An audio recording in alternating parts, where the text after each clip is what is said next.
something really annoying about Canada, and I know it's because of the provincial aspect of it. It's not like one country where everything is the same. You know, certain laws are done provincially. Hello, my name is Ruth. I'm a Canadian living in London, England. I've been here for a few years, and I like making videos about my life here in London and British culture. So I recently went back to Canada with my British boyfriend for 2 weeks. I did make some videos about that, so if you're interested in watching those, I'll post them below.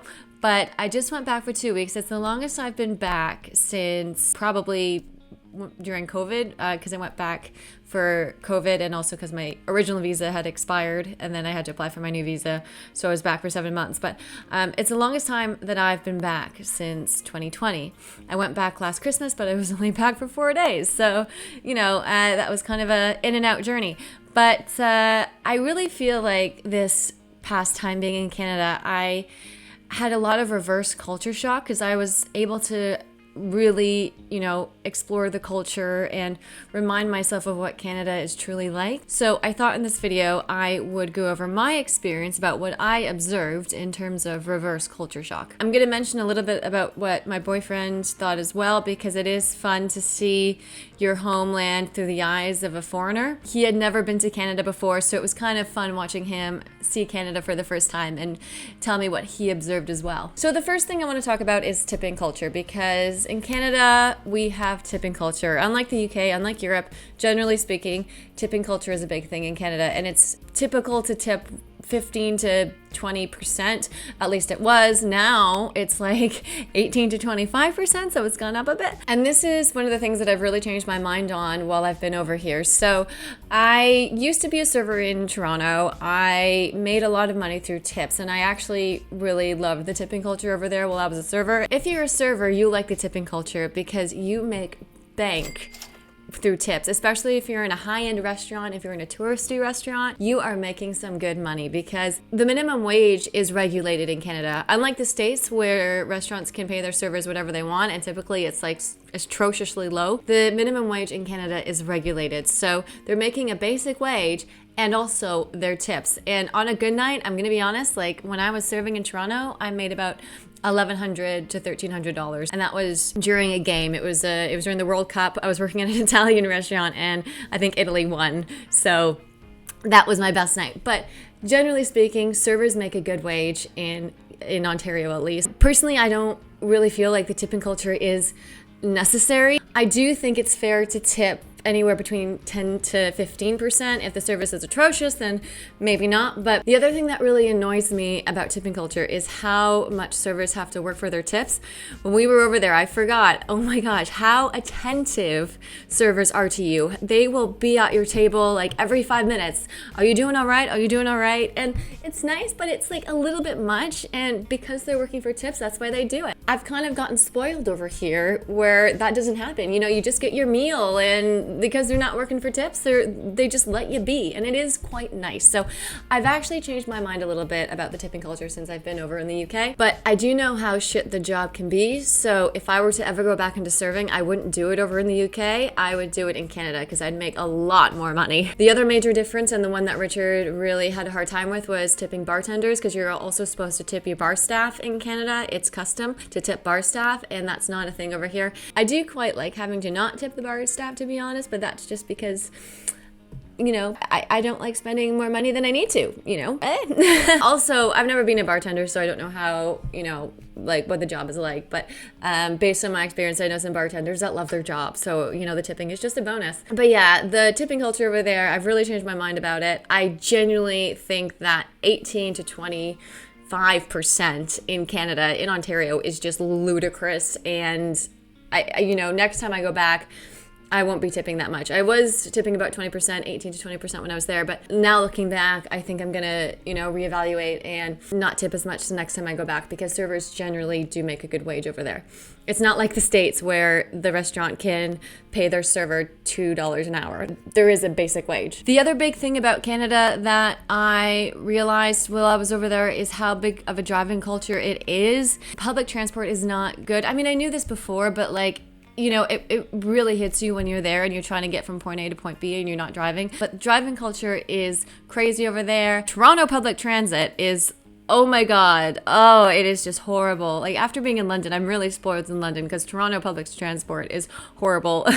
But yeah, Canada is a driving country. Toronto really is a cycling city. If you want to get anywhere in Toronto, it's probably best to cycle. But Ontario, you need a car basically because public transport is the other thing that my boyfriend mentioned and that he was quite shocked about was how straight the roads are. The roads are so straight. There's not many curves, whereas over in the UK, you get a lot of curvy, winding roads. In Canada, they're straight.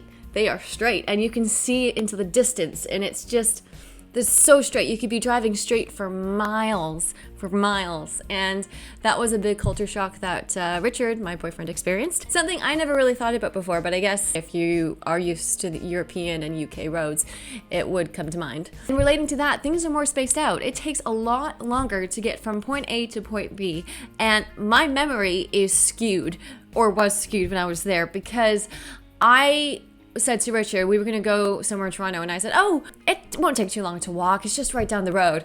And then it took forever. And I was like, oh my God, I guess when I was in Toronto and I was walking these distance, I was used to it. But now, because I live in London and things are a lot more, tight, close together, it didn't really come to my mind how spaced out things actually are in even Toronto.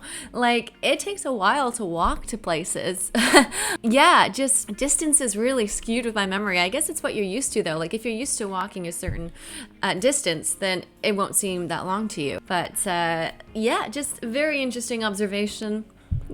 So I want to talk about the beauty of Canada for a second, because I can't do a culture shock or reverse culture shock video without mentioning this, especially because we went in the autumn. Oh my gosh, the autumn leaves in Canada are amazing. They are so beautiful. You cannot compare. It is just beautiful when you're driving through the countryside, when you're just driving on the highway. Like, it's so amazing. You have these deep, rich red leaves that are just amazing and beautiful. I guess growing up in Canada, I didn't really notice it as much, but now that I live in the UK and you don't get those deep reds as much as you do over in Canada, going back over there after living here, you really truly appreciate the beauty that Canada has to offer. It is a beautiful country, and there's so much uninhabited areas as well. There's so many forests and lakes and everything. Speaking of lakes, something else that I didn't fully really realize or appreciate is how big our lakes are. I think we have about 20% of the Earth's fresh water, I think. Yeah, but I didn't fully appreciate that, and Richard actually had a hard time acknowledging the fact that these lakes were not oceans, because when he saw a body of water that big, it was always the ocean. But no, like, we have massive lakes, and we were able to go to three of the Great Lakes. We were able to go to Lake Erie, Lake Ontario, and Lake Huron. There is no doubt that Canada is a beautiful country, especially at this time of year. If you're going to Canada, if you want to go to Canada at any time, this is the perfect time to go, because the autumn leaves are amazing, and you might be able to experience a Canadian Thanksgiving. Richard experienced his first Canadian Thanksgiving this year, so it was fun for him to experience that. It was nice. Something really annoying about Canada, and I know it's because of the provincial aspect of it. It's not like one country where everything is the same.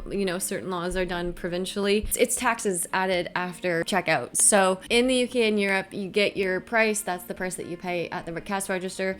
In Canada and the States, that's not the same, because taxes are added provincially and federally, so it's not as easy as lumping all the taxes in one like it is over in the UK and Europe. But it is very annoying, because you think you're getting one price and you're like, yeah, I can afford that, that's fine, and then it's like $10 more expensive, and you're like, why?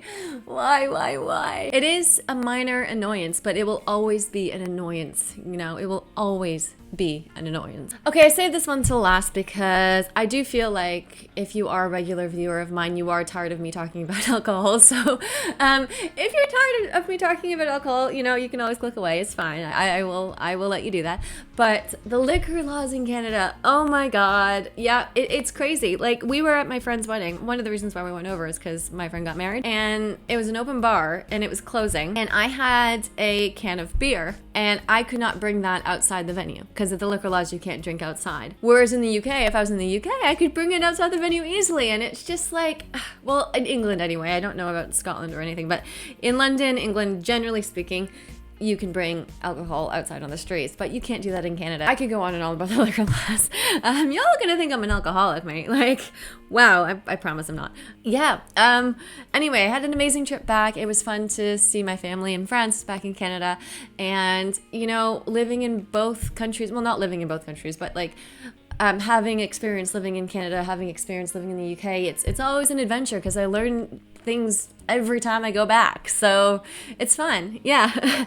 Anyway, thank you guys for watching. If you did like the video, please do give it a like and maybe subscribe to my channel. No pressure, but yeah. All right. Have a good day.